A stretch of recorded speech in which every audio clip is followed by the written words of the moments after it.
Welcome to our committee. Good to have you.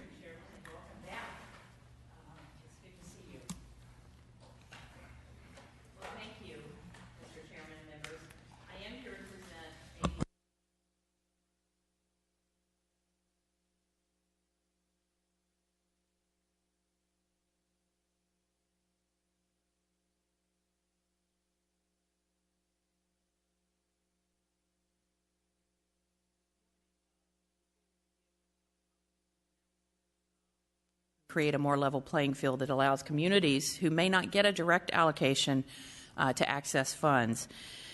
With the growth of our economy, which we're all aware of, the state has begun to restore other cuts in the budget, but has not restored an ongoing source of funding for affordable housing needs. AB 2734 is an effort to help accelerate the production of affordable housing in communities throughout our state. 2734 directs the Department of Finance to calculate the state savings resulting from the elimination of redevelopment agencies and requires that 50% of those savings be redirected to address affordable housing needs. This approach begins to restore affordable housing funding lost when redevelopment agencies were eliminated, and we're 4 to 5 years into that process where we actually have the ability to do an analysis and see how to move forward responsibly to start to address a crisis. As all of the members of this committee know, you've heard time and time again about the critical housing crisis we're in, but I want to quickly lay out the challenges again.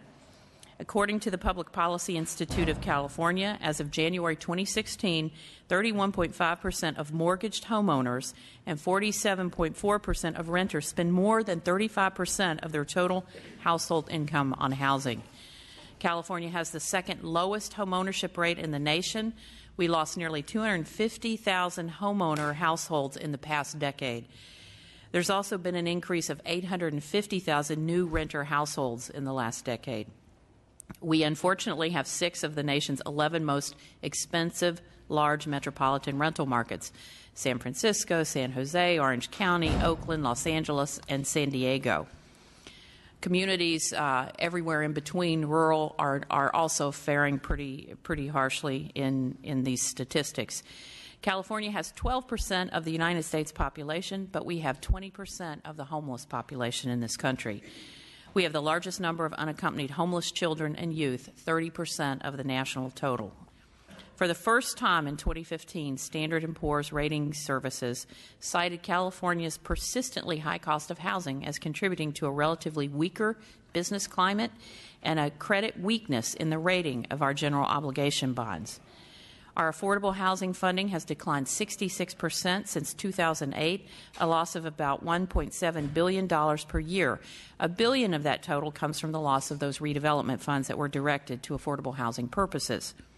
Our state has come out of a recession. We've begun to restore cuts that were made to many critical programs. We are we have a rainy day fund. We're restoring reserves, but we haven't returned any resources to our local governments for affordable housing needs that were reduced to zero when those redevelopment funds were eliminated. So today's housing crisis makes clear housing funds must be restored. Increasing the construction and availability of affordable housing is good for our economy, our state budget, job creation, and certainly for families. Affordable housing saves money. On average, a single homeless Californian incurs $2,897 per month in county cost for emergency room visits and inpatient hospital stays, as well as the cost to the community for arrest and incarceration. Roughly 79% of these costs are cut when a person has an affordable place to live. Development creates jobs. You've heard me say it before. The numbers are there. An estimated 29,000 jobs are created for every $500 million spent on affordable housing. It alleviates poverty. California households with the lowest 25% of income spend 67% of their income on housing, leaving very little left over for other essential needs. The state has saved money from the elimination of redevelopment. It's now the appropriate time to begin to restore some of those dollars for affordable housing that were lost, and AB 2734 provides a mechanism to determine an appropriate amount to reinvest in the housing needs of our communities. So I hope you agree it's time to take some action. And here I have a number of witnesses, Mr. Chairman, with me. Kendra Harris from the California League of Cities, Anya Lawler, who you know quite well, who is now with the Western Center on Law and Poverty, are joining me today. I would respectfully ask for your consideration. Thank you for your presentation. We have enough members at this moment to establish a quorum, so Madam Secretary, if you could please call the roll. Chu? Here. Chu here. Steinnorth? Steinnorth here. Burke? Chow? Chow here. Gaines? Lopez? Here. Lopez here. Mullen? Thank you. At this time, I'd like to turn it over to your witnesses. Good morning, Mr. Chair and members. My name is Kendra Harris, Legislative Representative with the League of California Cities, representing 475 cities across the state of California. First, we'd like to thank the Speaker Emeritus for putting forth this important measure. We appreciate the long-standing effort she's made in pursuing permanent sources of funding for affordable housing. The need is significant, and sustainable funding will allow for better land use planning and leveraging of other state and federal resources. Our cities are struggling to meet the affordable housing needs of their residents. As you heard, resources have been virtually eliminated over recent years, and the League is very supportive of efforts that would begin to restore funding and resources towards affordable housing. So for these reasons, we are happy to support AB 2734, and we ask for your aye vote. Good morning, Mr. Chair and members. Anya Lawler with Western Center on Law and Poverty, here in support. As the Speaker Emeritus has already laid out well, and as I'm sure you all know from experience in your own districts, California has a persistent housing affordability crisis that is rapidly getting worse. While the reasons behind the crisis are numerous and complex, it's clear that the lack of adequate funding for affordable housing plays a major role. Let me reiterate some crucial numbers. The elimination of redevelopment dealt a $1 billion blow to funding for affordable housing. Not $1 billion total, but $1 billion annually. Redevelopment dollars were typically coupled with other state and federal funds to produce affordable units. These other resources have declined by about $700 million annually, primarily due to the exhaustion of funds from the state's last two affordable housing bonds. So $1.7 billion annually is not a minor cut. It's a devastating loss with very real impacts. And the longer we take to replenish these funds, the more severe the impacts will become. Finding an ongoing source of funding for affordable housing has long been a priority of Western Center and the entire affordable housing advocacy community. Assemblymember Atkins has been a tireless champion of that effort, and AB 2734 represents a new creative approach to securing that permanent funding source. We appreciate the committee amendment to split the money between state and local programs. We think this is a good approach, and we look forward to working to further refine the details of the bill to make sure that these funds are secured and spent in the most effective way possible. And hopefully you can support the bill. Thanks. Thank you, Mr. Chairman, members. I'll echo the comments of my colleagues. Thank the Speaker Emeritus for her efforts here. Loss of redevelopment has been a crisis. The City of Glendale is supporting the bill. We do have a desperate need for a permanent source. We've been a good actor in providing affordable housing, and we would like to provide more. So we'd ask you for an aye vote on the bill. Thank you. Thank you to the witnesses. Let me ask if there are supporters for the bill. If you could please state your name, your affiliation, and whether you support this bill. Sylvia Solis Shaw on behalf of the City of Santa Monica in strong support. Thank you. Michael Lane with the Nonprofit Housing Association of Northern California in strong support. Tyrone Buckley, Housing California. I want to thank you for your leadership on this issue and express our support for a permanent source for affordable housing. Mary Ellen Shea, California Association of Local Housing Finance Agencies. As the name implies, strong support. Good morning. Brian Augusta on behalf of the California Rural Legal Assistance Foundation and the California Coalition for Rural Housing in support. Marina White with the California Housing Consortium in support. Erin Niemela representing Bridge Housing, also in support. Thank you. Thank you. At this time, let me ask if there is any opposition. Move the bill. Seeing none, any questions from members of the committee? Mr. Steinworth. Thank you, Madam Speaker Emeritus, for bringing this bill before us. I appreciate your efforts to constantly tackle the issue of affordable housing, and I really applaud all of that work. We know that the loss of redevelopment has left this gaping hole, and it's become a very daunting task to try and fill it. I am hesitant about asking for such a large amount from the general fund without us looking at some of the structural issues that we have as far as trying to supply more housing into the communities as well. Specifically, some of the reform aspects and trying to really focus on market rate housing also. I do believe that that this bill, the funding would alleviate a tremendous amount of pressure. But I think we also know that without the market rate housing, I don't think we'll be able to reach the milestone and the goal that we're looking for to try and really bring housing as being affordable for Californians. And it's something that I really hope that we can try and work on together to be able to try and address some of the other underlying issues, not just this aspect of it. Thank you. Any other comments? Let me just say, first of all, to Madam Speaker Emeritus, thank you for your leadership on affordable housing.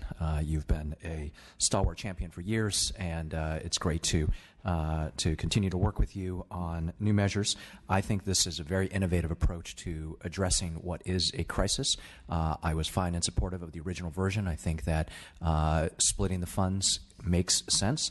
And certainly around the state, we have so many intense housing needs, and I just don't think we have time to dally. We need to enact reform, and we need to make sure that we get adequate funding very quickly. So that being said, I'm obviously supportive of this bill. There has been a motion made for due pass to the Committee on Local Government. I want to see if there's a second to that. Second by Ms. Burke. And with that, Madam Secretary, you could please call the roll. Oh, my apologies. Would you like to close? Thank you, Mr. Chairman. A couple of quick points. I couldn't agree more with my colleague, Mr. Stein-North. This is one approach in one way to address a critical problem. We are short 1.5 million affordable housing units. We are short housing for all Californians at much higher numbers. This is one approach. It deals with funding. We know that the market housing we critically need as well. This particular piece is because people at the lowest income spectrum are certainly hurting way more than most of us at middle incomes, although everyone is hurting in this state when it comes to affordability and housing development. Market rate development is really important, but what we do know is that the biggest barrier to low-income housing is community response and support and resources. There are many other issues and many other ways to get to the way to develop housing in the state, whether it's market rate or affordable housing. This is one piece. Waiting the number of years to take a look at the dissolution of redevelopment to see what resources we have. Watching as the recession has faded, albeit good, we still need to be cautious. This is a responsible approach. And in terms of using resources that we have used in the past, this is a natural process or thought process to begin to fund housing. And in the past, redevelopment, the good pieces and the difficult pieces, there is and has been bipartisan support for this approach. And I would hope that as we have to look at all the other issues we tackle, we find a way to do this and we find a way to do some of the other things that I know you're interested in, and I want to be part of that discussion.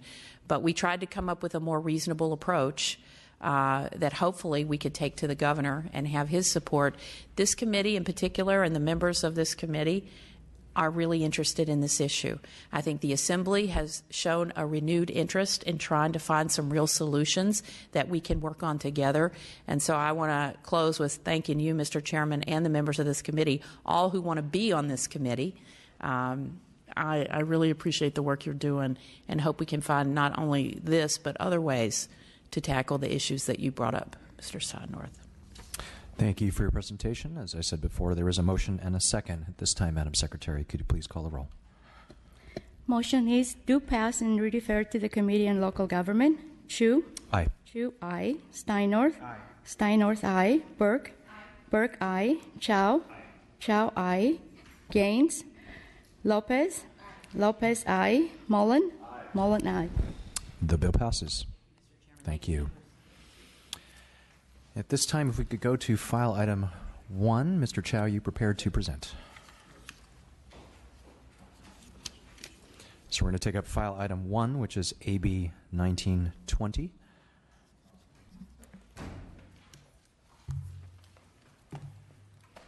Mr. Chow, you may proceed. Thank you very much, Mr. Chairman and members of the committee.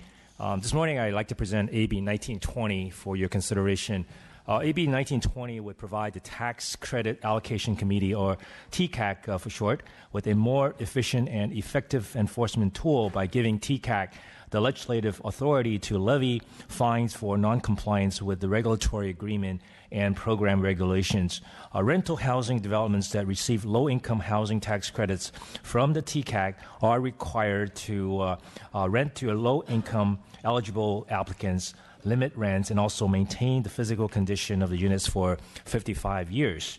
Owners agree to further commitments such as more deeply targeted units to be affordable to extremely low-income households as part of the competitive scoring process.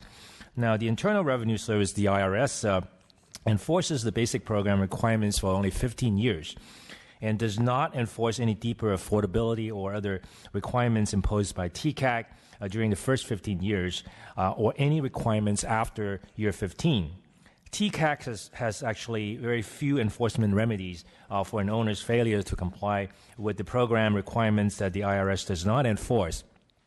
And also, TCAC can impose only negative points, which only work if the owner wants to propose new applications, or TCAC can bring a lawsuit to seek compliance or receivership, which is a lot more expensive, time-consuming, and only appropriate for only worst case scenarios.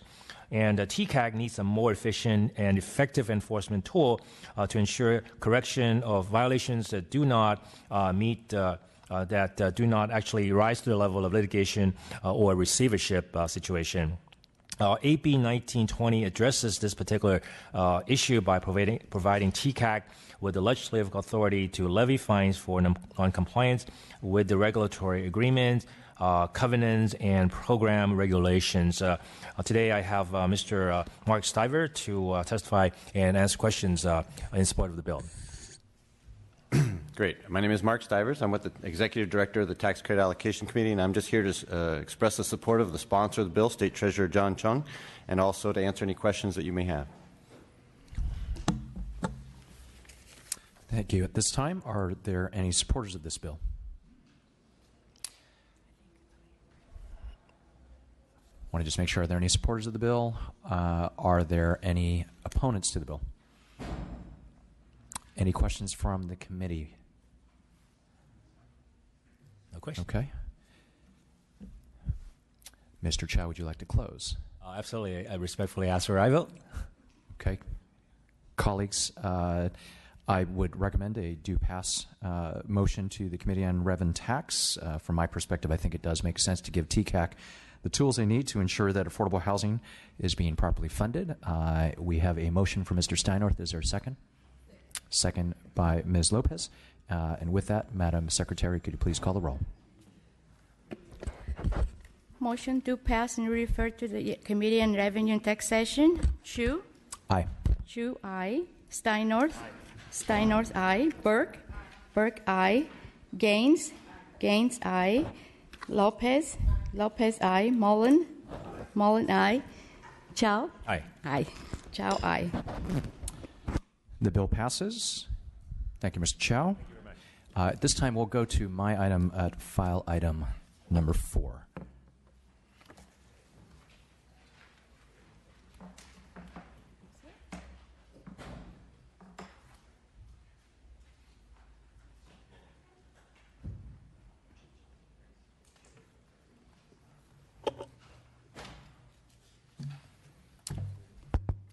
Thank you very much, Mr. Chu, for joining us today.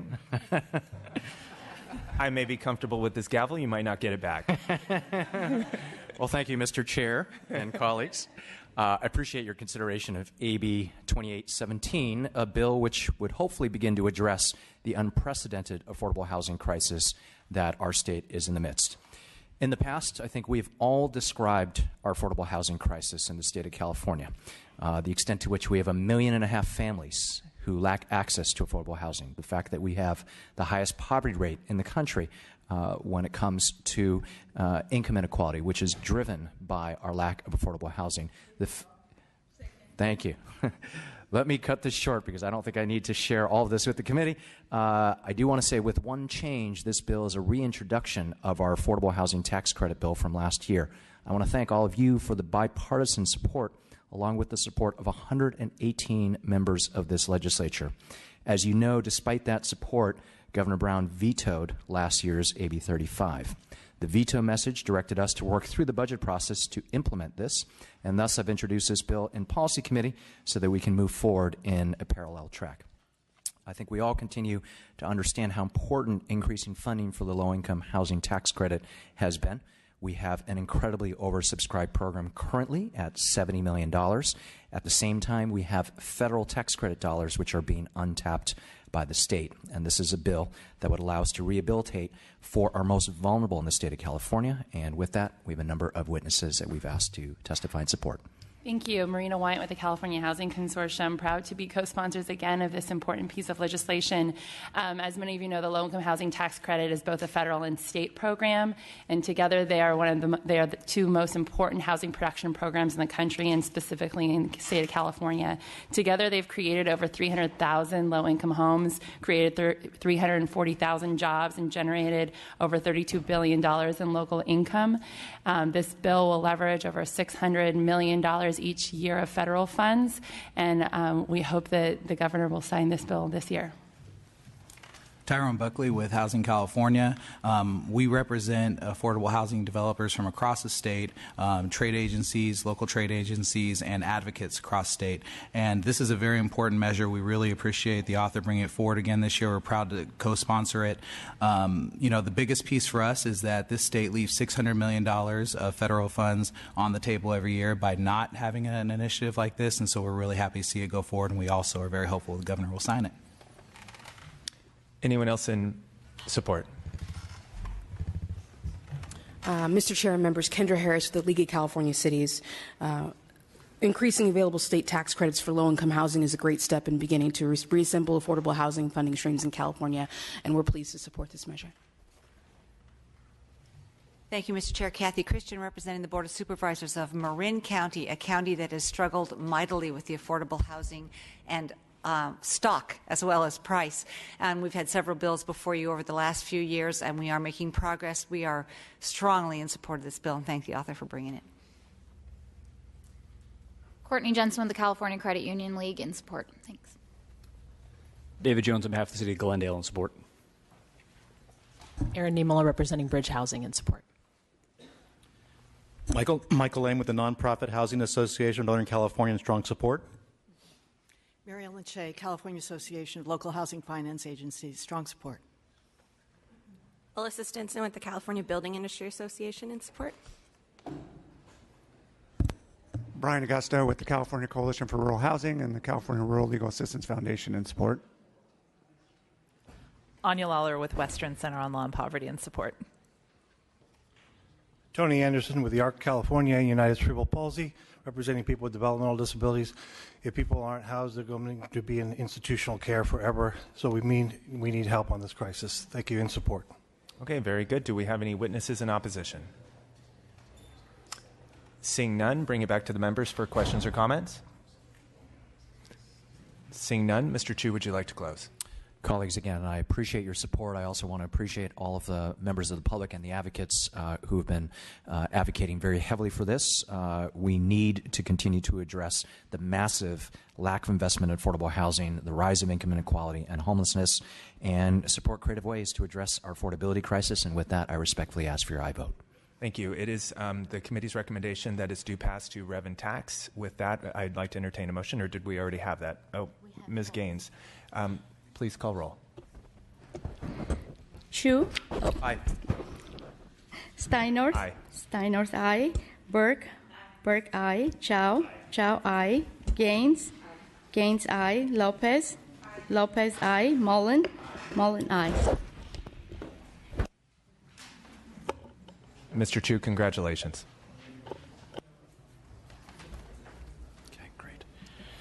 Thank you. We have one final item today, which is item number 2, which is AB 2140. Mr. Hernandez is here. You may present. Thank you, Mr. Chair and members.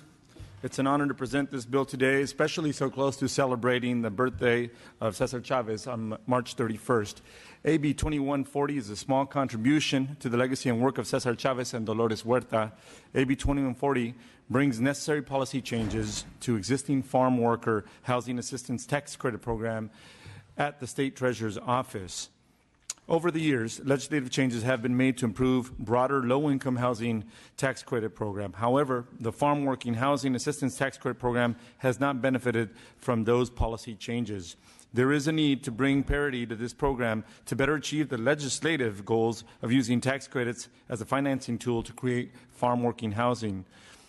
AB 2140 makes the following changes to the Farm Worker Housing Assistance Tax Credit Program. First, it changes the occupancy requirement from 100% to 50%. Two, it allows a farm worker housing tax credit project to receive 130% boost consistent with other existing state tax credit rules. And three, it increases the value of the farm worker tax credit to better utilize the state's private activity bond authority and the 4% federal tax credit, thus enhancing its viability as a financial instrument for developing farm worker housing. The underinvestment in farm worker housing has created hardships for this workforce and their families, as we all know too well. I want to thank the Chair for working with the Latino Caucus on this issue and including funding for farm workers in AB 2817. Thank you, Mr. Chair. As the damage of the drought continues to impact California and the economic recovery of the state continues to be uneven, I believe investments in housing are a critical tool to address poverty in our state. A substantial infusion of funding paired with policy reforms is definitely needed. The change in AB 2140 renews the promise made to farm workers by the legislature under the Farm Worker Housing Assistance Tax Credit Program over 20 years ago. Here with me to speak on behalf of 2140 are Ms. Vanessa Guerra with Mutual Housing California, Mr. Mike Walsh with the Coachella Valley Housing Coalition, and Mr. Brian Augusta on behalf of the California Coalition for Rural Housing and California Rural Legal Assistance Foundation. Thank you, Assemblymember Hernandez. Good morning, Mr. Chair and committee members. My name is Vanessa Guerra. I am a project manager with Mutual Housing California who dedicates itself to providing affordable housing throughout the Sacramento region. I've had the experience of developing housing for farm workers, and I understand now the challenges that it is to really make these housing developments feasible, given the limitations that we have with the current financial programs. That said, I find it very important that moving forward with these changes that are being proposed are very important to make these types of housing facilities available for farm workers. Personally, I used to be a farm worker myself and understand the critical need for farm worker housing, and I think being able to provide these types of financial changes to these programs are definitely going to help us to meet these needs that we have so critical throughout the state of California. Thank you, Assemblyman Hernandez. Thank you, Mr. Chair and members of this committee for this opportunity to speak. My name is Michael Walsh. I work for the Coachella Valley Housing Coalition. We're a nonprofit affordable housing developer in southeastern California in the counties of San Bernardino, Riverside, and Imperial. And we've developed more than 1,000 units of housing for farm workers. But even though we've developed more than 1,000 units of housing for farm workers, the need persists. You go through the eastern part of Riverside County, and you see all illegal mobile home parks throughout this area that lack proper sewage, water, resources, and this is the housing option for many of our farm worker families. And we go out and pursue resources from the United States Department of Agriculture and other resources to get these projects jump-started. But due to the hyper-competitiveness and difficulty of our financing process that we all have to work in, we have projects stalled. We have a project in Indio for 68 farm worker families that has been stalled for 18 months due to a lack. We have all financing committed minus tax credits. The policy changes that are made here, coupled with, we want to thank the chair for including the additional credits in AB 2817, will allow projects like ours and others throughout the state to move forward for our hardworking farm worker families. So the Coachella Valley Housing Coalition is in strong support of this bill. Thank you. Good morning, members. Brian Augusta on behalf of CCRH and Sierra Leone Foundation. And very briefly, just want to note that despite a lot of effort over the years in improving conditions for farm workers, still too many of them labor all day delivering food to our tables and go home at night to housing that is substandard or overcrowded. This bill will help not only alleviate that crisis in California, but also help us leverage more federal dollars, in part as a complement to the chair's bill that was just presented, leverage more federal dollars to deliver housing to farm workers, make the program more flexible and attractive, and help alleviate that housing crisis for farm workers. So we urge an aye vote. Thank you. Let me ask at this time if there are supporters, if you could please state your name and affiliation for the record. Wyatt with the California Housing Consortium in support. Tyrone Buckley with Housing California, also in strong support. Anya Lawler with Western Center on Law and Poverty in support. Michael Lane with the Nonprofit Housing Association of Northern California in strong support. Mary Ellen Shea, California Association of Local Housing Finance Agencies, strong support. Is there any opposition? Any questions from the committee? Let me just state that from my perspective, I very much support what this bill is trying to achieve. As was mentioned by the author and others, we had amended our tax credit from last year to really make one change, which was to increase the farm worker housing tax credit from $500,000 to $25 million, because we all see the very intense need. I want to thank all the supporters and advocates who've been working on this. And with that, I'm prepared to entertain a motion of due pass to the Committee on Revenue and Taxation. Mr. Hernandez, would you like to close? Just want to thank everybody here, my colleagues here and the committee members and everybody involved for just bringing a greater light to this issue. This is a community that for generations has gone forgotten and has not received the proper recognition. Their significance to our economy, the significance to the strength of California's place in our global economy, and I think this is our way to make sure that we share dignity and respect to the hard work that they put forth in terms of putting food on the table and making sure that, that we're respecting back what they do for all of us here in California. Thank you. Do we have a motion? Motion by Mr. Steinor, second by Mr. Cha. Madam Secretary, could you please call the roll? Motion to pass and refer to Committee on Revenue and Taxation. Chu? Aye. Chu, aye. Steinor? Aye. Steinor, aye. Burke? Burke, aye. Chow? Chow, aye. Gaines? Gaines, aye. Lopez? Lopez, aye. Mullen? Mullen, aye. That bill passes. Thank you very much. And members, this concludes our business for the day. Without objection, we'll leave the roll open for a few minutes for add-ons. I believe there's only one item that needs to be added on.